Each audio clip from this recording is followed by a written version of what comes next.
Ah, the 80s. Rubik's Cubes, shoulder pads, and awesome tunes. And let's be honest, music fans never seem to shut up about the 60s and 70s. But people often forget the 1980s were pretty darn awesome too. Just maybe with a more thumping beat. I'm Nostalgic Nick with Do You Remember? And today we're taking a trip down memory lane and cluing you into some awesome tunes from the 1980s that you may have forgotten were so awesome. No matter what kind of music you're into, we got a list that will make you go, oh yeah, I love that song. So be sure to show us some love and give us a thumbs up and subscribe to the channel for more. But come on, let's crank up some hits from the decade of pastels and cocaine.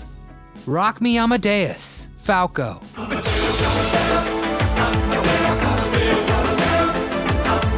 There has never been a pop song quite like FALCO's 1985 hit. And keep in mind that it A, was the first German language song to hit #1 on the Billboard charts. And B, is about the life and times of composer and all-around musical genius Mozart. And C, has music that sounds like the 80s crashed headfirst into the Industrial Revolution, and the two had a baby raised in space. So if those facts don't pique your interest, I don't know what will. Because Rock Me Amadeus is the perfect example of 1980s excess in music, from its thundering beat to its ridiculous subject. It is one of the best pump-up songs of not only the 80s, but any decade. And these days, FALCO's gem gets lost in the shuffle, and we don't let Amadeus rock us nearly enough. With or Without You, U2. With or without you. Whatever your feelings on Bono, The Edge, and the rest of U2, at the height of their powers, they undoubtedly released some pretty fantastic music. And nothing marked the height of their powers quite like With or Without You, the lead single off their mega hit Joshua Tree. And with an expansive, ethereal sound that perfectly epitomizes the wide-open desolation of its album's namesake, the song effortlessly transports you to a place where you feel you might actually be the last human on Earth. Unfortunately, today U2 is more known for being pompous windbags, who sneakily force anyone with an iPhone to download their mediocre 2014 album Songs of Innocence. Bono, you are not innocent, get this off my iPod. But they should be known for their early musical triumphs. And With or Without You doesn't get as much airplay as its awesomeness deserves. The Killing Moon, Echo and the Bunnyman. Fate, up against your will.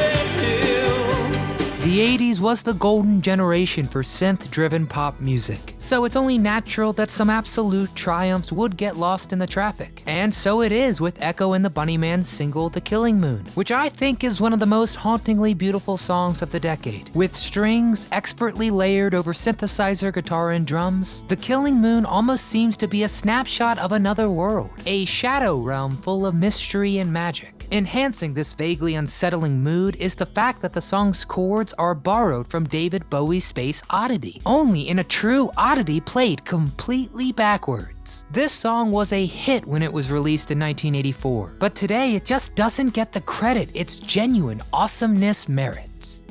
Higher Love, Steve Winwood.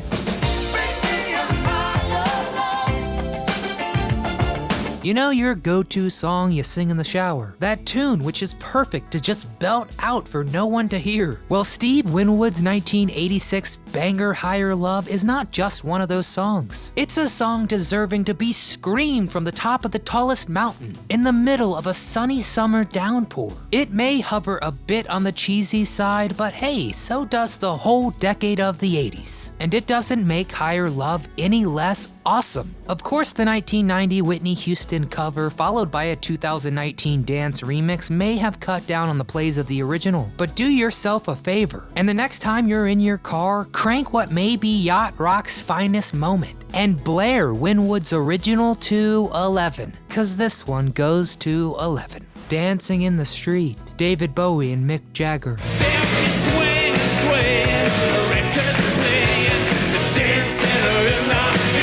In the mid-80s, rock legends David Bowie and Mick Jagger wanted to collaborate, and the song they settled on was Dancing in the Street. penned by Marvin Gaye and originally performed by Martha and the Vandellas. Now, the song had already been covered by everyone from the Grateful Dead to Van Halen, but surprise, surprise, Bowie's and Jagger's version was the best yet. And then there's the music video, which is must-see TV at its finest. No, seriously, watch it. If you had never heard of the Rolling Stones or Ziggy Stardust, you'd be forgiven for thinking that these two were just two geriatric dads, with the fashion sense of a precocious 8-year-old and even worse dance moves. In other words, it's one of the most awesome things the 80s ever produced, both the song and the music video travesty. Dancing in the Dark, Bruce Springsteen.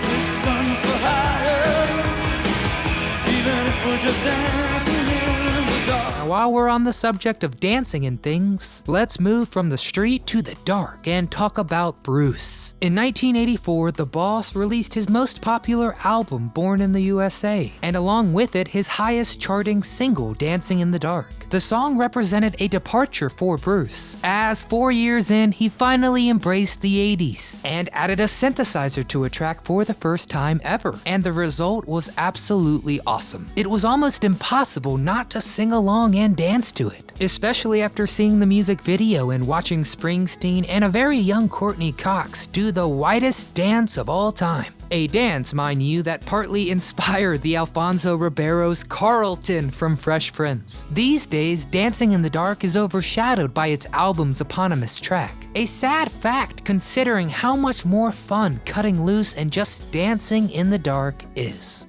I Melt With You, Modern English. I'll stop the world and melt with you. Looking for what is perhaps the perfect 80s pop song, the embodiment of everything that makes new wave music great? Then look no further than Modern English's 1982 single I Melt With You, featuring dreamy guitar and synthesizer-driven music coupled with lyrics about love in the time of an atomic blast. The song is the 80s made into music, and it's just incredibly catchy. Seriously, I dare you, listen to it and not hum along at the end just before the drums come roaring back in. Today, Modern English is looked over when people list the best pop songs of the 80s. A surprising turn of events considering I Melt With You is among the 500 most played songs on the radio of all time. In a Big Country, Big Country. In a big country, dreams stay with you. Bagpipes are simply not very cool, being generally associated with Scotsmen, funerals, and bleeding ears. So how did Scottish rockers Big Country get around this drawback on their hit? By tuning their guitars to evoke the sound of their national instrument, thereby saving us all from the awful warbles of an inflated sheepskin. No, seriously, whatever they did, this single was a towering triumph that served as both a tribute to their national heritage and a kick-ass song that swallowed you whole in a wall of sound. In a Big Country was so popular in the 80s that the video played on a near loop on MTV. If you sat and watched for 45 minutes, chances are Big Country, in all their new wave glory, would soon be plastered on your screen yet again. Betty Davis Eyes, Kim Carnes. All the boys think she's a spy. She's got Betty Davis eyes. Everybody knows who Kim Carnes is, right? And remembers her hit single. But you can be forgiven if you answer no to either question, because I think Betty Davis Eyes is the best example of an 80s song that is completely awesome, but it slips out of your mind as soon as it's over. 1 second you'll be jamming hard, and 5 minutes later you won't remember Kim Carnes exists. Which is wild, because Betty Davis Eyes was the biggest song of 1981. The song spent 9 weeks at #1 and won the Grammy for both Song and Record of the Year. The song's namesake was also a big fan. Betty Davis wrote a letter to the song's writers thanking them for making her relevant in the modern age, and she even sent them roses when they won the Grammys. Now that's class.